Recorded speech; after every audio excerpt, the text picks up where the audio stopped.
اللہ اکبر، تیری تک کے ادامہ میں مرید ہو گئے۔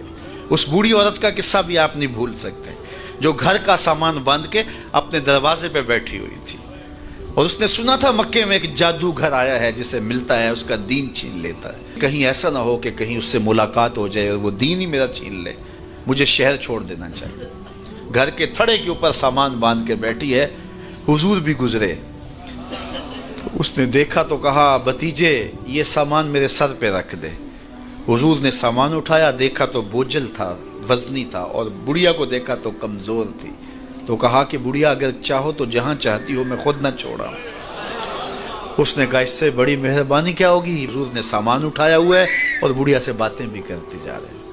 تو بڑھیا کو کہا کیوں جا رہی ہے؟ اس نے کہا کہ سنا ہے یہاں ایک جادوگر ہے جو لوگوں کا دھرم لوٹ لیتا ہے، لوگوں کا دین لوٹ لیتا ہے۔ میں نے ساری زندگی بتوں سے وفا کی ہے، میرے آباء و اجداد نے بتوں سے وفا کی ہے، میں چاہتی ہوں دین اجداد ہاتھ سے چھوٹ نہ جائیں، آخر اس شہر میں رہتی ہوں کہیں مل نہ جائے۔ خیر حضور نے کچھ نہیں کہا، اس کا سامان نہیں پھینک دیا کہ ٹھیک ہے تم پھر جاؤ۔ سامان اس کا اٹھایا اور جہاں تک اس نے جانا تھا سامان پہنچایا، سامان سپرد کر کے واپس پلٹنے لگے تو اس نے کہا بچے اپنا نام تو بتا دے، لوگ کہیں گے کہ مکہ چھوڑ آئی ہو تو بتاؤں گی ایک جادوگر کے دکھ سے چھوڑ آئی ہوں، تو وہ کتنا برا بھلا کہیں گے شہر مکہ کو کہ جس مکہ سے لوگ نقل مکانی کرنے پہ مجبور ہو گئے ہیں، تو میں انہیں یہ بھی بتاؤں گی کہ جس مکے میں جادوگر رہتا ہے اتنا اچھا نوجوان بھی رہتا ہے، تو تیرا نام لیا کروں گی، تیرے قصیدے پڑھا کروں گی۔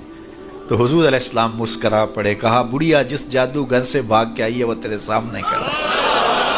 اس نے کہا سچ سے آپ ہی محمد ہیں؟ حضور نے فرمایا نام میرا یہی ہے۔ تو اس نے کہا پھر آپ کا جادو میرے پہ چل گیا ہے۔ اللہ اکبر، تیری تک کے ادامہ میں مرید ہو گئے۔ لوگوں کی خدمت کریں، بوڑھوں کے کام آئیں، دکھیوں کے کام آئیں، مصیبت زدہ کے کام آئیں۔ حضور یتیم ہو کے یتیم پرور تھے، لاچاروں کی مدد کرتے، لوگوں کے گھروں میں پانی بھر کے دے دیتے، اور دکھیوں کے کام آ جاتے اور مصیبت زدوں کے کام آ جاتے۔ تو حضور سے پیار کرنے والوں، امت میں آپس میں حسد نہ پھیلاؤ، بغض نہ کرو، نفرتوں کے پہاڑ کھڑے نہ کرو، ایک دوسرے سے پیار کرو، جڑو، جو ہے وہ اپنے قریب کیا، اور لوگ ایمان کی دولت سے مالا مال ہو گئے۔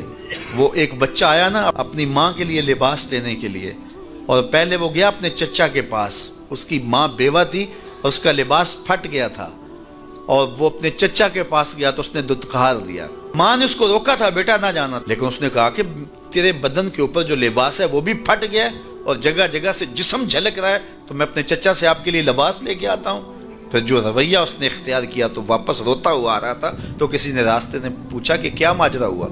اس نے کہا چچا کے پاس گیا تھا ماں کے لیے لباس لینے، اس نے تو لا کے بھیج دیا۔ اللہ اکبر۔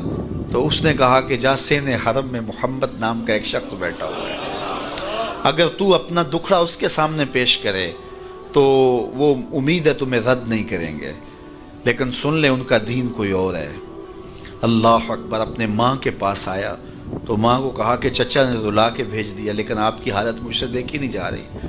بچہ ابھی شعور کی منزلوں میں قدم رکھ رہا تھا، پہلے بہت چھوٹا تھا، اب اس کے اندر ایک جذبات تھے بچے کے اندر۔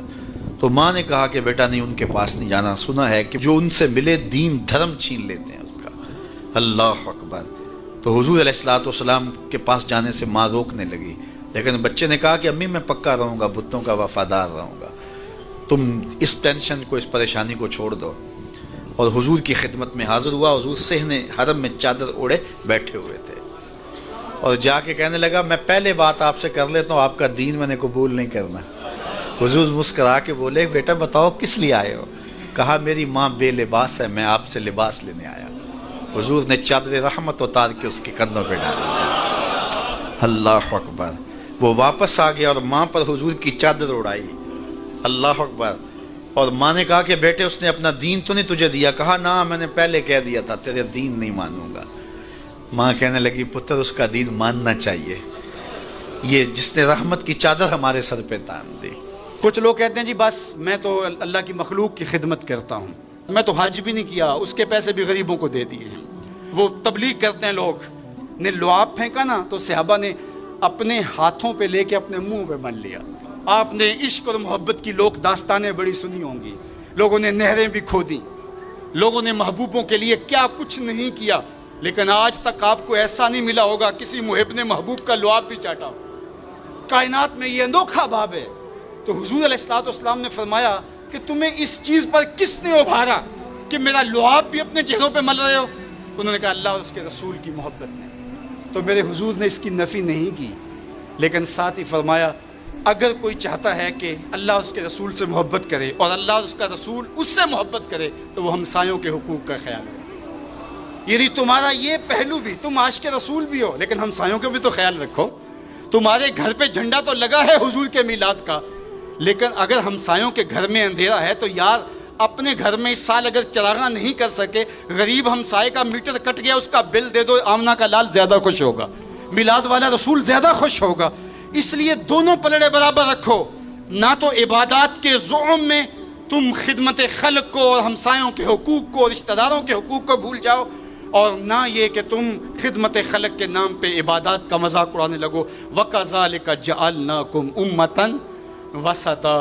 ادارت المصطفیٰ دونوں بازوؤں کے ساتھ اڑنے کی فکر رکھتا ہے، اور امت وسط کے مزاج کو لوگوں میں رس بلے آلو کی تینوں کافر کافر آکھن تو آہو آہو آکھ۔ ہمارا کام الجھنا تھوڑا ہے، ہم نے تو آگے بڑھتے ہی چلے جانا ہے، اور ہماری منزل تو مدینہ ہے، ہم نے تو اس کی طرف عازم سفر رہنا ہے۔ ادارت المصطفیٰ ایک فکر کا نام ہے، اور وہ فکر جو مدینے کی ضیاؤں سے پھوٹتی ہے، گنبد خضرا کے جمال کی روشنی ہے، اور وہ مصطفی نہیں ہو سکتا جس کے دونوں بازو میں سے ایک بازو شل ہو۔ حضور کی امت سے جس کو پیار نہیں ہے